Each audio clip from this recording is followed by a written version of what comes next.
So ಇಷ್ಟ ಆಯ್ತು ಬಾಡಿಲಿ ಇಷ್ಟು ಬರೆದ್ರೆ ಸಾಕು. ಇವೆಲ್ಲ ಕೂಡಿ ಒಂದ್ 4 ಪೇಜ್ ತನ ಆಗ್ಬೇಕು ನಿಮ್ಗೆ.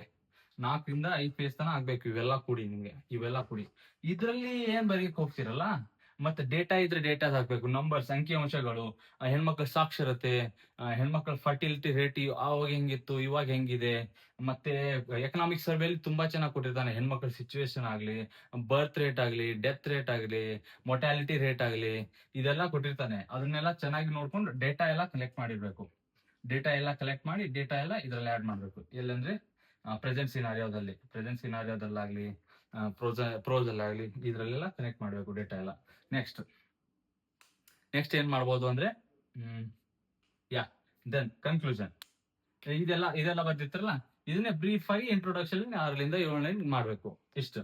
ಮತ್ತೆ ಕನ್ಕ್ಲೂಷನ್ ಬರೋಣ. ಈಗ ಕನ್ಕ್ಲೂಷನ್ ಇಸ್ ನಥಿಂಗ್ ಬಟ್, ನನ್ನ ಪ್ರಕಾರ conclusion is nothing but your opinion ಅನ್ಬೋದು. ಇಷ್ಟೆಲ್ಲ ಹೇಳಿದ್ಮೇಲೆ ಯಾವ ತರ ಈಗ ಪ್ರೆಸೆಂಟ್ ಇದೆ, ಏನ್ ಮುಂದೆ ಮಾಡ್ಬೋದು ಅನ್ನೋದನ್ನ ನೀವೇ ಒಂದು 7 ರಿಂದ 8 ಲೈನ್ ಅಲ್ಲಿ ಬ್ರೀಫ್ ಆಗಿ ಹೇಳಿ, ಈ ತರ ಜಲ್ದಿ ಆಗಲೆಂದು ಆಶಿಸೋಣ. ಜಲ್ದಿ ಆಗಲೆಂದು ಆಡು ಭಾಷೆಯೊಳಗೆ ಹೇಳ್ತೀನಿ, ಬೇಗನೆ ಆಗಲೆಂದು ಆಶಿಸೋಣ. ಮತ್ತೆ ಈ ತರ ಪಾಸಿಟಿವ್ ಆಗಿ ಎಂಡ್ ಮಾಡ್ಬೇಕು. ಯಾವುದೇ ಪಾಸಿಟಿವ್ ನೋಟ್ ಅಲ್ಲಿ ನಿಮ್ಮ ಎಸ್ಸೆ ಎಂಡ್ ಆದ್ರೆ ಪಾಸಿಟಿವ್ ವೇ ಹೋಗುತ್ತೆ ಎಕ್ಸಾಮಿನರ್ಗೆ. ಪಾಸಿಟಿವ್ ವೇ ಅಲ್ಲಿ ಚೆನ್ನಾಗಿ ಬರ್ದಿದ್ದಾನಪ್ಪ ಅಂತ ಪಾಸಿಟಿವ್ ಮೈಂಡ್ ಸೆಟ್ ಬಿಲ್ಡ್ ಆಗುತ್ತೆ ನಿಮ್ಮ ಮೇಲೆ. ಅದಕ್ಕಾಗಿ ಈ ತರ ಪಾಸಿಟಿವ್ ನೋಟ್ ಇಂದ ಎಂಡ್ ಮಾಡಿ.